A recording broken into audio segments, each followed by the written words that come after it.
Vamos começar, tá? Então, como eu falei, hoje a gente vai finalizar a parte de atenção integrada às doenças prevalentes na infância, tá? Então, vocês viram que tem várias condições que a gente vai conseguir estar avaliando. O IDP, ele é realizado ali na atenção primária à saúde, tá? Então, quando a criança chegar na atenção básica, a gente vai sempre acolher a mãe, só um resuminho, a gente acolhe a mãe, verifica os sinais de perigo, e aí verifica as queixas que a mãe vai trazer da criança, né? Na maioria das vezes, as principais queixas é diarreia, febre, dor de ouvido, dor de garganta, e todas aquelas condições que eu falei no primeiro vídeo. Quem não assistiu tem que voltar lá para assistir. E aí, hoje a gente finaliza com avaliação, classificação e tratamento do estado nutricional e palidez palmar da criança. Gente, esse assunto, ele é muito importante. Por quê? Quando a gente vai aprender a avaliar tosse, vocês veem que, assim, a mãe chega com a queixa, a gente vai avaliar a tosse, né? Só que a avaliação do estado nutricional, você já tem que fazer para todas as crianças que chegarem. Então, já é rotina. Por quê? A mãe, ela quase nunca leva a criança porque ela está desnutrida. Ela vai levar com outros sinais, que são consequências ali da nutrição. Então, às vezes, ela leva com uma febre, com uma infecção, com uma diarreia, com outro sintoma, né? E aí a gente tem que fazer essa avaliação nutricional, porque às vezes a gente detecta uma desnutrição, sendo que a mãe não observou. Então, a desnutrição, a gente vai ver que ela acarreta vários problemas, e esses problemas é que fazem a mãe levar o filho para a unidade, tá? Então, por isso essa importância. Quando vocês estiverem lá estudando e fazendo os estudos de caso, lembre o que a professora falou. Todas as crianças a gente tem que avaliar o estado nutricional.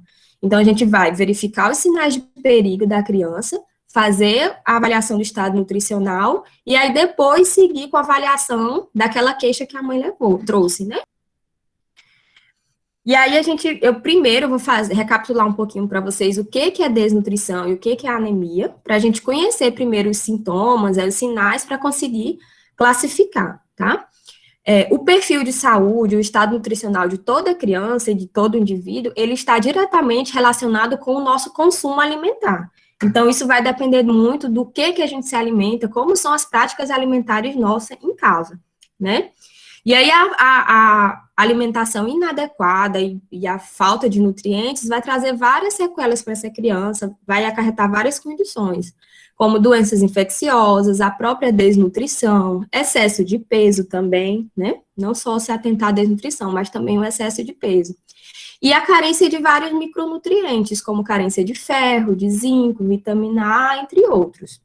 Então, a desnutrição, ela é uma doença de natureza clínico-social, ela é multifatorial, com raízes comuns na pobreza. O que quer dizer isso, professora? Tem vários fatores que podem levar essa criança a ter uma desnutrição.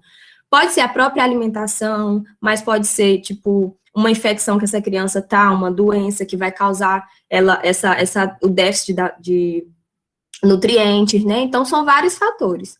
E com raízes como na pobreza, porque quando vocês começarem a visualizar as imagens ali, vocês vão ver que a gente relaciona diretamente com locais pobres, países pobres, regiões muito carentes, a falta de higiene, né, a falta do cuidado. Então, ela está diretamente relacionada à pobreza. Essa criança com desnutrição, gente, ela é uma criança mais exposta a várias doenças, a infecções mais graves, ao risco também de morrer, porque ela é uma criança que vai demorar para se recuperar também de alguma infecção, devido mesmo a essa falta de nutrientes adequados, né? E aí vem a importância da gente sempre estar identificando e tratando a desnutrição para prevenir outras doenças, né? Doenças mais graves. Então, toda criança que chegar, a gente tem que se atentar ao estado nutricional dela, já para estar prevenindo outras situações. Uma criança com desnutrição, ela pode ir para o hospital, né? Ela pode chegar a uma situação muito grave, que aí ela precisa ir para o hospital, ser internada, precisa receber uma alimentação especial, que tem que ser no hospital, às vezes antibiótico, dependendo da situação, até transfusão de sangue, ou às vezes outro tratamento relacionado àquela doença que levou à desnutrição. Tá? E aí, essa imagem, só para vocês entenderem um pouquinho, assim, o que é a desnutrição. E aí, quando a gente fala em desnutrição proteico-calórico, é porque a criança ela não obtém dos alimentos a energia e a proteína suficiente para satisfazer suas necessidades nutricionais, principalmente de carboidratos, minerais, vitaminas, e aí o déficit também de proteína. Então, ela não absorve isso, ela não consegue obter dos alimentos, e aí não satisfaz suas necessidades.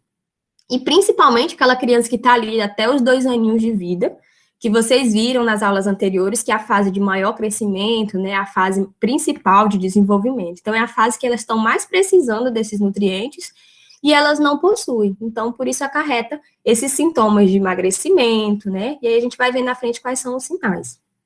Outra coisa que pode levar à desnutrição são antecedentes de doenças agudas. Ó, crianças com muitas doenças agudas, por exemplo, aquela criança que está sempre gripadinha, está sempre indo para o hospital, sempre com uma doença, ela tem grandes riscos de ter uma desnutrição, porque ela está sempre sem se alimentar direito, com falta de apetite, às vezes uso de medicação que vai fazer inibir esse apetite, né? Então, esses antecedentes de doenças agudas também são grandes causas para desnutrição proteico-calórica.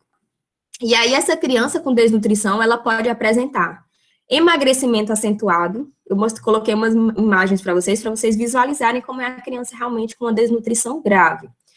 Então, esse emagrecimento acentuado é característico de um tipo de desnutrição, que é o marasmo, é uma desnutrição grave, tá?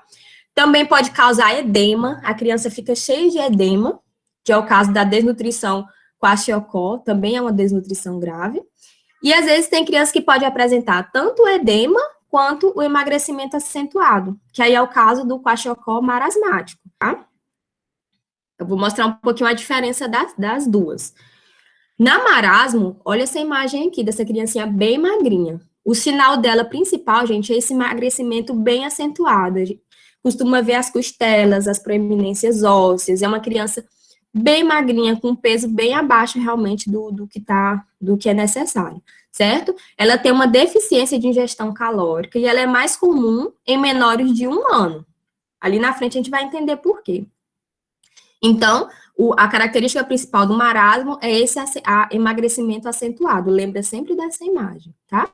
E a Kwashiorkor é o contrário. Vocês já viram, assim, imagens de crianças em países muito pobres, aquelas crianças que têm edemas, né? Acaba que esse edema, às vezes, cobre e mascara um pouquinho a magreza. É o caso da desnutrição Kwashiorkor, onde a característica principal dela é o edema. E a gente fala edema bilateral porque olha os pezinhos dela. Fica os pés inchados, as mãozinhas inchadas, e aparece muito essa hepatomegalia, né? O abdômen bem globoso e bem inchado. Essa desnutrição, ela tem pior prognóstico, e ela atinge crianças maiores de 2 anos, já as criancinhas maiores.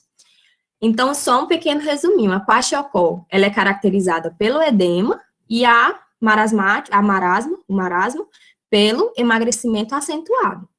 E pode acontecer ainda dessa criança apresentar os 2 tipos de desnutrição. Ela apresenta o emagrecimento acentuado, olha essas criancinhas aqui do meio.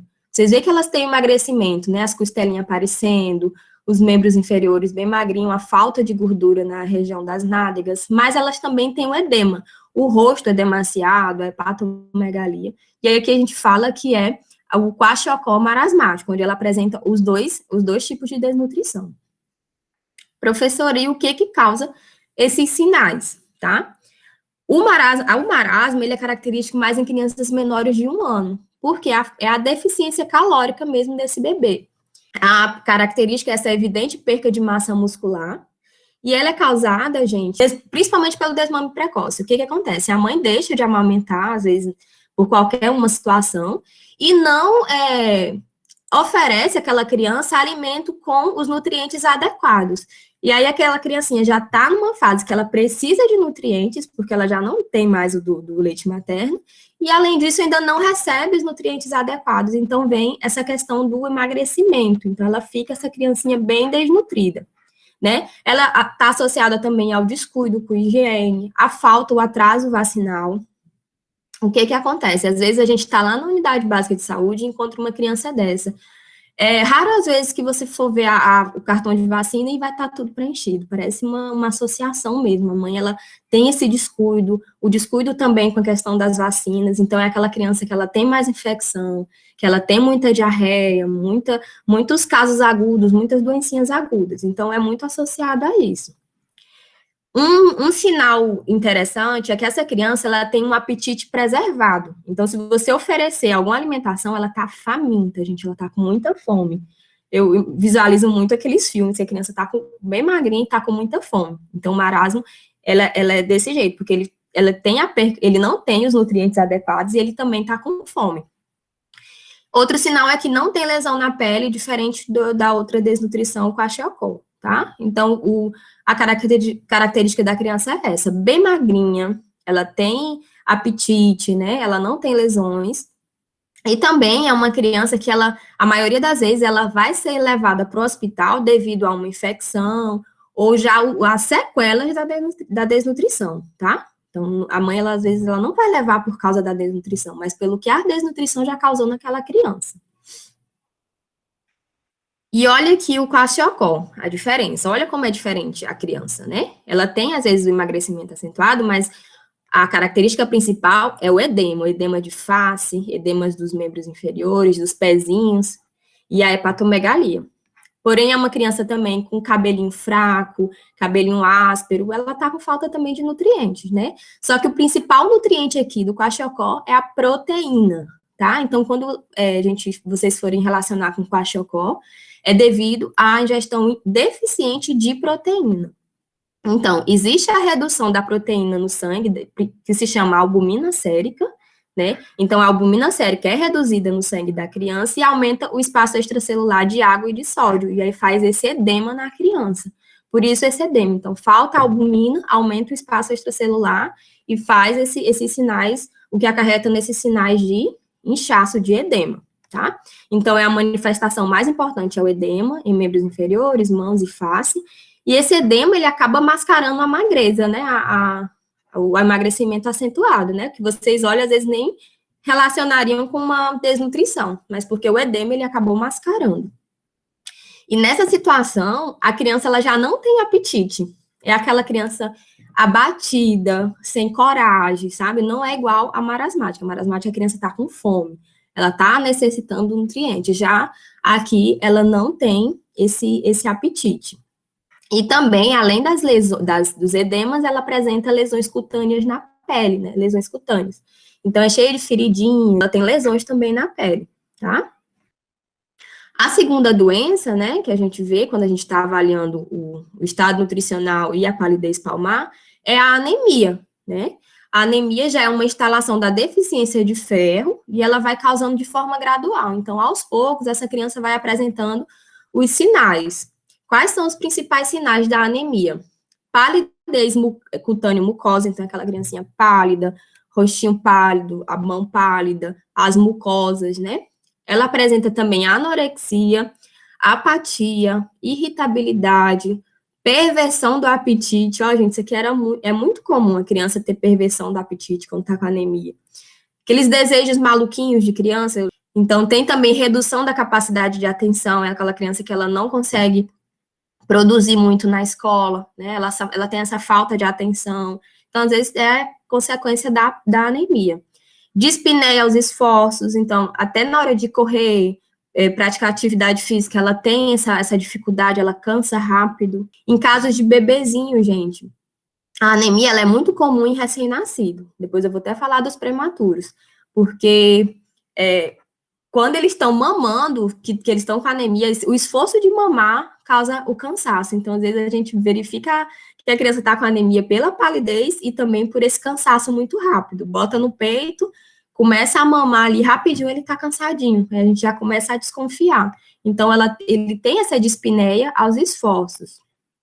Prejuízo do desenvolvimento físico, porque é uma fase que eles estão em fase acelerada de desenvolvimento, e aí vem essa falta do ferro e traz o prejuízo, né? E a suscetibilidade para infecções respiratórias e gastrointestinais. Então, esses são um dos principais sinais e sintomas. A gente vai entender um pouquinho por quê. O que é a anemia, professora? A anemia nada mais é do que a redução da contagem de hemácias, né, ou concentração de hemoglobina, no sangue abaixo do normal, tá? Então, a gente tem os valores adequados, e aí, quando a gente vai avaliar aquela criança, a gente verifica se esses valores estão abaixo, estão normal, né, através de um exame sanguíneo. E aí, a gente caracteriza a anemia quando o nível de hemoglobina no sangue está abaixo de 11 gramas por decilitro, tá, na criança. Então, e quem aí já fez o exame de hemoglobina e viu lá o nível de hemoglobina, né? Então, a gente vai detectar essa anemia aí com esse resultado. Então, na criança, se der abaixo de 11, ela já vai estar com anemia. E ela pode estar com anemia grave se essa hemoglobina estiver abaixo de 5 gramas por decilitro. Então, a anemia grave é até 5 gramas, né, que já está muito baixo, gente. Às vezes, quando faz o diagnóstico de anemia grave, essa criança já precisa ir para uma transfusão sanguínea. E ela é considerada apenas anemia quando está entre 5 e 10,9. Não esqueçam esses valores aqui, tá? É muito importante. São os valores da anemia. E aí tem outra forma para a gente detectar anemia. Se a criança chega lá na unidade básica, mas não tem como você solicitar um exame de hemoglobina rápido, né? A gente vai avaliar pela palidez palmar da criança. Então, a gente vai avaliar a palma da mão da criança e ver a situação, se essa mão tá pálida, se está muito pálida. E aí, lá na frente, vocês vão aprender a fazer essa avaliação, tá? Então, as duas formas de avaliar o nível de hemoglobina é ou através do exame ou da avaliação da palidez palmar, certo? E aí, olha, eu trouxe o bebezinho porque a anemia é um dos sinais é uma condição que acontece muito na parte de prematuros, de recém-nascido. Vou explicar até um pouquinho lá na frente por quê. Essa criança quais são as crianças que são mais vulneráveis a ter anemia, né? É a criança que tem uma dieta carente de ferro. Essa criança já saiu do aleitamento materno e não ofereceram alimentos ricos em ferros. Os alimentos ricos em ferro costumam ser alimentos derivados animais, né? Então, carne, leite, ovos, tudo isso é rico em ferro. A criança que tem uma capacidade limitada do organismo em absorver o ferro, aí entra a questão dos prematuros, dos bebezinhos, eles já têm essa capacidade limitada. A fase da criança que está necessitando do ferro para o crescimento, e aí a gente vai ver que a fase principal das crianças para terem anemia é a fase ali do crescimento, até os 2 anos. Então, é uma fase que está necessitando de ferro e, às vezes, não tem. Então, essas crianças, elas estão mais vulneráveis. Criança com alta incidência de infestações por parasitas como ancilóstomos e tricocéfalos, porque são parasitas que vão causar a destruição dos glóbulos vermelhos, assim como a malária, né? A malária, ela causa também essa destruição dos glóbulos vermelhos e a criança apresenta anemia. Tanto que lá na aula de malária, eu falei que muitas crianças vão chegar com malária e o sinal vai ser a anemia grave. Então são essas crianças mais vulneráveis, né? E quando essas crianças mais vulneráveis, gente, está muito associada à questão da pobreza também. E quais crianças possuem também mais riscos? Crianças de famílias de baixa renda, criança com desnutrição intrauterina, prematura e de baixo peso. Lembra quando a professora falou das crianças que já vêm com uma desnutrição intrauterina, né? Então, a mãe, ela não consegue oferecer esses nutrientes, então, essa criança já vem com déficit ainda dentro da barriga. Então, são umas crianças que vão estar propensas a ter uma desnutrição também lá na frente. As crianças prematuras e também de baixo peso. Crianças precocemente desmamadas e sem suplementação de ferro, então aquelas que saem logo do peito, não têm uma alimentação adequada e também não recebem suplementação de ferro. E lá na frente também vocês vão entender que a gente vai ter que oferecer essa suplementação de ferro para prevenir essa anemia. E crianças desnutridas e com infecções frequentes, né? Então vai estar... só para trazer para vocês aqui por que essa fase até os 2 anos é muito importante. Tá? Então, é a faixa de risco que está mais propensa a ter anemia, é dos 6 meses aos 24 meses de vida, que é ali a primeira infância. E depois eu explico o porquê dos recém-nascidos e dos prematuros. Durante a gestação, a mãe, ela acaba enviando a quantidade de ferro adequado para o bebê, né? Então, a bebezinho está lá na barriga e está sempre recebendo a quantidade de ferro constantemente da mãe. E isso acontece no terceiro trimestre da gestação. Então, já lá no finalzinho da gestação, a mãe começa a passar essa quantidade de ferro. E aí, esse bebê, ele vai começar a estocar o ferro no seu fígado, e esse estoque de ferro vai ser suficiente, vai garantir um aporte até os 6 meses de vida. Então, imagina, né? O bebê está na barriga, está recebendo a quantidade de ferro, ele vai estocando ali no fígado, e aí esse aporte, esse estoque, esse aporte, ele vai ser suficiente até os 6 meses de vida. Quando acaba esse aporte, então é a fase também que a criança está sendo tirada do peito, às vezes, né? Ou está deixando o aleitamento exclusivo, está passando a oferecer outros alimentos, então o bebê deixou de receber, o bebê acabou aquele aporte suficiente dele, e ele começa a precisar receber dos nutrientes, ou então de uma suplementação de ferro. Aí começa a vir a faixa de risco, porque ele já não tem mais esse estoque de ferro no sangue dele, certo? E aí eu até associo a vários problemas, por exemplo, às vezes é uma criança que está tendo dificuldade para comer, para se alimentar. Quem aí é mãe sabe, né, que criança às vezes vai se alimentar direito lá no 9º, 10º mês, então não aceita a alimentação, tem dificuldade, vem nascimento dos dentinhos, então tudo isso acarreta para que essa criança, o estoque de ferro e o nutriente acaba diminuindo, e aí causando a anemia, né? Então, as crianças nesse período, entre 9 meses também a 18 meses, elas têm estoque de ferro reduzido, elas estão em fase de crescimento muito rápido, então precisa desse ferro, elas têm uma ingestão inadequada de ferro, e também é uma fase que tem os importantes passos de desenvolvimento, por isso que causa aquele prejuízo no desenvolvimento. E aí a gente tenta prevenir a anemia devido a essas situações. E aí o Ministério da Saúde, né, ele vem com a indicação da dose de sulfato ferroso. Então, quem vai trabalhar na atenção básica vai entender o porquê que a gente tem que oferecer, orientar essa mãe a começar a dar o sulfato ferroso a partir dos 6 meses de vida, né, para essa criança. É escolhido o sulfato ferroso porque tem o menor custo. Aí vai depender da unidade básica de saúde, né, eles vão indicar, às vezes já vai ter lá para oferecer para a mãe.